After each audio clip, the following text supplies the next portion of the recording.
2015, baby. Here we are. Is this blocking his face? No, it looks good. Am I? Can we get it to block his face? I should be more relaxed around here. 2015. Yeah. Here we are. We have arrived. We're halfway through this.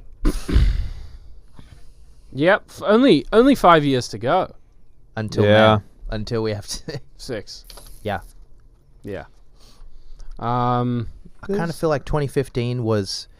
We were off the back of everything we've just spoken about in all the other episodes, and we've gone non-stop. But now it turns out we need to not stop still. Yep. You can't Yeah. stop. We need new music. We've just had our first debut album. It's gone to #1. It's doing well. Amazing. We've got a Yeah. hit song. Fucking awesome. That's unreal. It's Yeah. actually isn't it one of the highest debuts from that? What is that? 10s? 2010s. The 2010s. Yeah, we were up there. Yeah. Like number 5. So now, Awesome. now the plan is, where's more music? Yep. Where's the goods? Yeah. So we say, all right, John Feldman, you make records really fast and really, really well. And we need to make an album in 2 months, and then we're going on tour. We've already booked the tour. It's called Rock Out With Your Socks Out. It's amphitheaters and arenas, North America, and we have no new music. Help. Yeah. Help. Send help. Help Yeah. us. And then we say, but the caveat is, we only have 10 weeks to do it. And we're living in Bel Air now, and we're having a great time. Yeah. And we're really just loving our lives. We're being a band, doing band stuff. And so we're going out to John Feldman's every day, and we're making Sounds Good, Feels Good. And I don't remember the first song we started with, but I remember we wanted to write a lot of this music. Because Amnesia had done so well, we wanted to write a lot of this music with Benji and Joel Madden, Yeah, right? definitely. And so we started to work with them a lot. We started to write with them a lot. And they heavily influenced this record, I would say. Yeah, definitely. And I think She's Kinda Hot was one of the first ones that we got, and then we'd start writing with a few different other people, and then I think Jet Black Heart came quite early in the process. We wanted to sound like Good Charlotte. We wanted to sound like Vertical Horizon. We wanted to sound like Acceptance. Yeah. We wanted to sound like The Offspring. Yeah, I think this record for us was sort of okay, we did kind of the poppier side of stuff on the last record. So let's make a record like an actual band, and let's play fucking everything. Let's just get in a room, write it, and just not care about any sort of pop connotations. Let's just write the music that we want to play live. Because I think at that point we'd started realizing okay, the songs that we write, you have to play and live with for the rest of your life. And I think we were let's write really cool shit that we want to play forever. And so that was where I think, we got songs we got Jet Black Hearts, we got even fucking Waste the Nights and stuff, like Outer Space, Carry On. We did we really wanted to make a full body of work, and we were really specific about how we wanted to do it. The deluxe edition couldn't just have the 3 new songs at the end. We were that doesn't make sense. The 3 new songs for the deluxe edition have to go here, here, and here halfway through the record. I remember people being listen, it's so much easier to just put them at the end. And I mean, we're 18 at this point. We're nope, it has to be exactly where we say it is, because it's the way that the music was meant to be listened to, or whatever. So here's when we started coming up with the crossroads of okay, we're now in a pop market, but we're a rock band trying to make albums. And by this time in 2015, albums were still being made, but starting to not be as popular to make. Right. Full-length things. But we were really set on having our second record. We were terrified because we knew your second record is the riskiest record of all, for notoriously for bands. It's the hardest one. And it was the hardest one. And yeah, we were kind of dead set on having better recordings, bigger arrangements, bigger compositions. We got the London Symphony Orchestra playing on this album. We have we rented the Zeppelin 3 drum kit.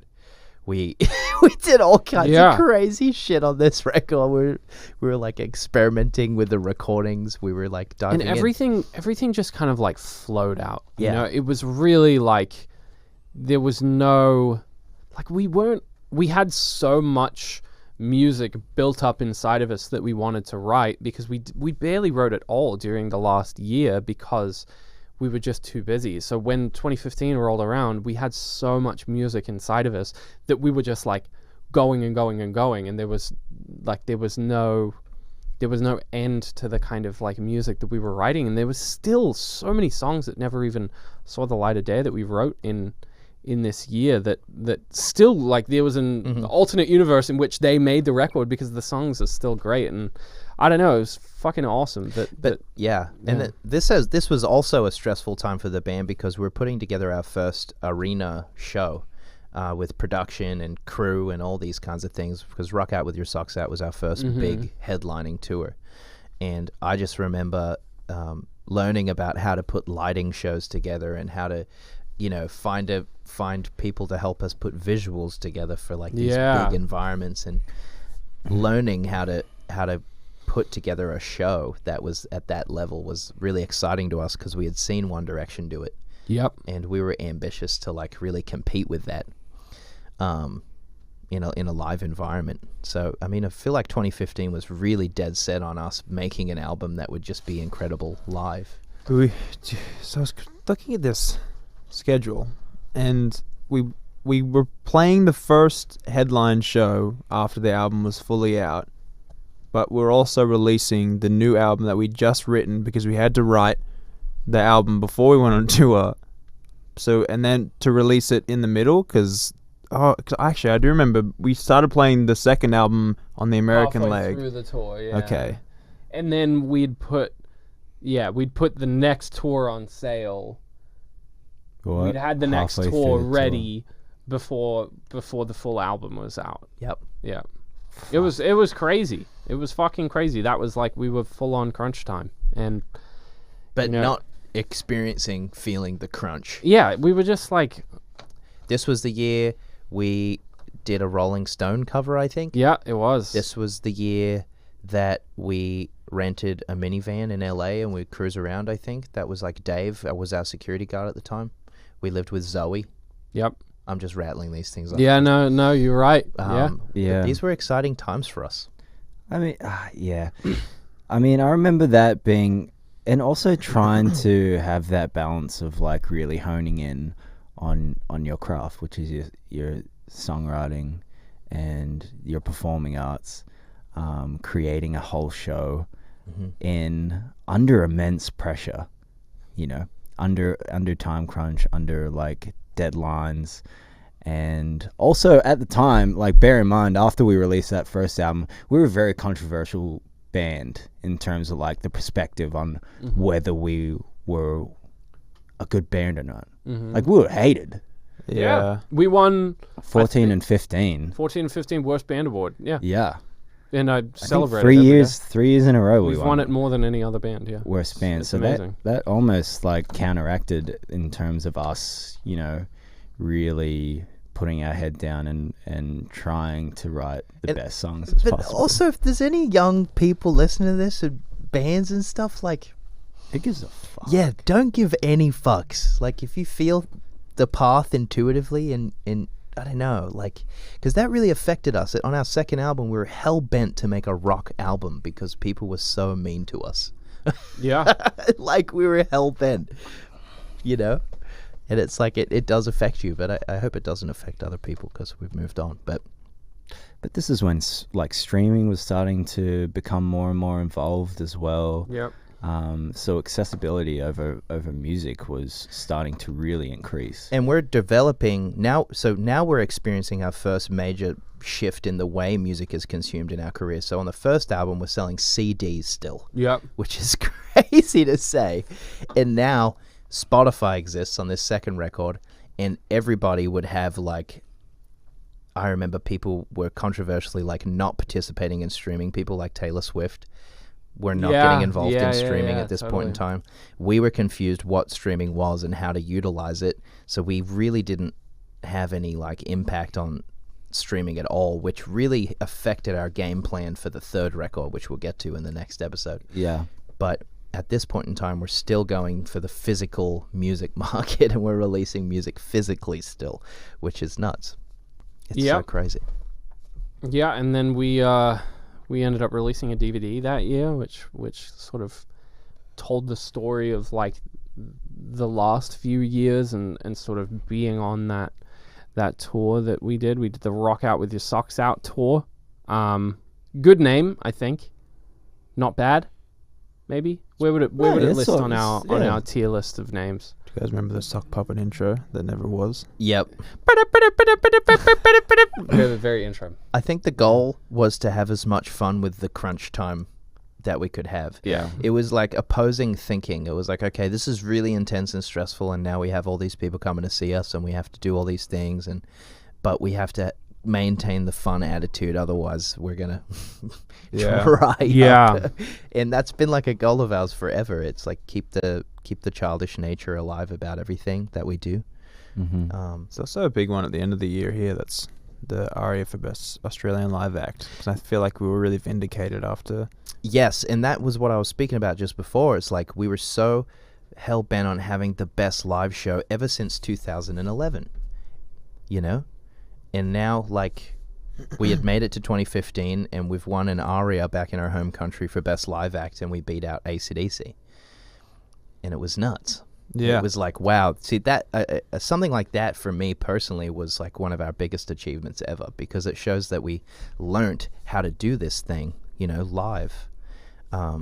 Whereas, you know, 4.5 years ago, we didn't know how to do anything really. Yeah, no, for sure. I mean, to come from like us getting together after school every day and rehearsing in a room when, you know, I didn't even know what, you know, a delay pedal was, you know, to go to like a few years later after just fucking doing nothing but focusing on being the best live band that we could be, winning an award like that is fucking awesome. Yeah, it's massive for us. Yep. Where were we when we released the second album? 23rd of October. We were in LA. We were? Yeah. We did something with John at John's place. Remember? Oh, that's very sweet.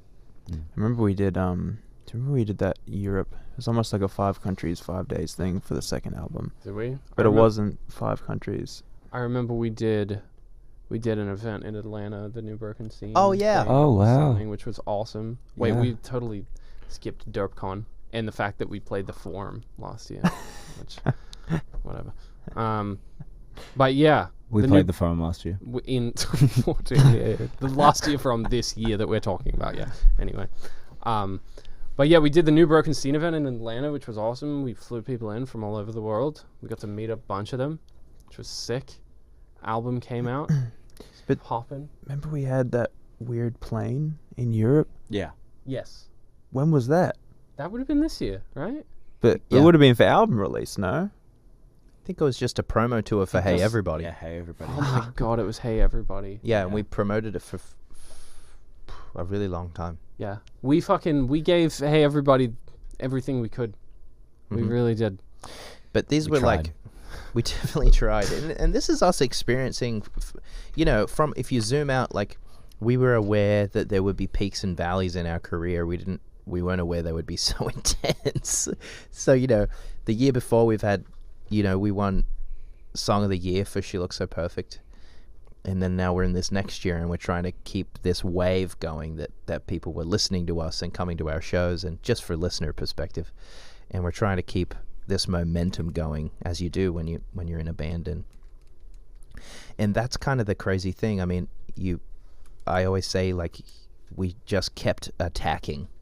Like, we kept trying to create more and more momentum to help us kind of get into bigger venues and really connect with people in that live environment, which has been the consistent goal of our band since the get-go. Yeah. You know?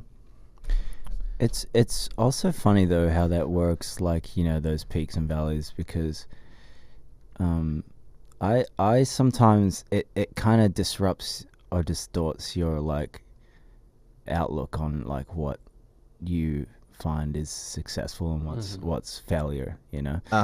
And I mean, I look back now and everything was successful, but I remember coming off stage sometimes and being like, fuck man, like only fucking 8,000 people showed up, like there were empty seats everywhere. And it was so like that outlook was it's kind of sad to like look back on that. Yeah. And like not realize like what you had at the time. It changed. I mean, you know, from when we released Sounds Good, Feels Good specifically, and we knew that we'd kind of drifted from what the first album was by a little bit. You know, we kind of made a record that was a little more, you know, a little more specific to a genre, and it was more rock, and it was, you know, definitely what it was. And I mean, like, it was a fucking massive success. It was number one. Yeah. It like sold like 200,000 copies in its first week in the US. You know, like, it was a massive record. And we had people around us telling us that it was a failure and that we needed to like pull it together and like, you know what I mean? And then we went on the year after that to play on that from that album. We played the biggest tour that we've ever played, you know, but we still had people telling us. Yeah, they told us it was a critical commercial failure. Yeah. Which was... Ooh. So then we went into 20, you know, down the road, everybody, you know, we get to the good parts. But this, again, kicked us in the arse and was like, okay... And we were forced to understand the music industry a little differently, because we were like, okay, we have to justify what is success to us, not anybody else. Yeah. Like, what is it to us? And how do we focus on the truthful things in our path, like keep just sticking to the songs, keep relying on the songwriting, because that'll take you there, you know? So we kept going back into the studio more ambitious every time because of, you know, these outer perspectives kind of affecting us. Which was a crazy time too. But I know 2015 was, the band was really united, and we felt really good about this record that we put together. And it was a long record. It was a 17-track masterpiece. Hell yeah. And that first headline tour was so fucking long and so huge as well. That took up the majority of the... This is a busy year. Yeah. Really yeah, busy, to release an album and play a full tour. That's a lot. Anyhow. Yep, and we got slimed. Yeah, that was awesome. I remember getting slimed. That was fun. Didn't we put out What I Like About You? Or was that for Live Sauce? I think that... Oh, It was a yeah. single on that Live was Sauce. Live Sauce. Yeah. That's gone. That's last year. Jam. 2015, I mean, nothing, like, we would... It kind of gets to a point where you just... The years become, we toured and we played award shows and... promoted a record. Yeah, I definitely think this was the year where we got to relive that first feeling where we, back in 20, whatever it was, when we were living at Perfect Sound Studios together, we got to live in a house together again. Yeah. And that was a really amazing time, and we were doing a lot of writing and like just developing as a young band in a house together still, which was a real cool period for us. Because we were growing into a rock band, not just like little boy, like little, you know, we were like trying to really push it forwards and being ambitious about it and trying to learn about it and enjoying our new relationships with people that had done it already. You know, that was the best part about 2015 for me. Was, and also just like living somewhere. You know, we'd never been in the same place for more than like a week. Not since 2012. Yeah, since like the very beginning. So like having that time, we were living in the same place for like 2 months. And it was 2 months. Yeah, which was awesome. Which was way longer than I think we could have ever... In my head, it feels like an eternity. Right? It feels like we were there for 3 years. See, I don't remember this. We toured Rock Out With Your Socks Out, then we released songs off of Sounds Good, Feels Good on the tour. This is what I said before, yeah. Yeah, It's we weird, isn't it? released Fly Away on the first date of the tour. And then I remember we rehearsed, so I think we did the UK and Europe, and like that was just on the first album. And then I remember rehearsing at Soundcheck for the first show of the American Rock Out With Your Socks Out tour, which was in Vegas. Interesting. Yeah. So we would learn songs on the road. Wow. No, I totally do remember that. We were learning the songs that were... And then we got to the end of this, of the Rock Out With Your Socks Out tour, and the album had come out, and we had another few weeks left of the tour, and we were like, should we be playing the new album on those last few ones? But we were like, we'll save it for the next year tour. Which was crazy. We were just like putting everything into like hyperspeed. Yeah. We were like, how can we get an album out this year? How can we get like another tour? How can we get people to come to the next tour? And yeah, crazy. Crazy vibes. But 2015 was awesome. that house that we lived in. Trevor Horn's Trevor house. Horn's house. Maybe we could animate some of these guys. He had done hits such as, you know, you're waking up in a bedroom, you got Trevor Horn's posters and memorabilia everywhere.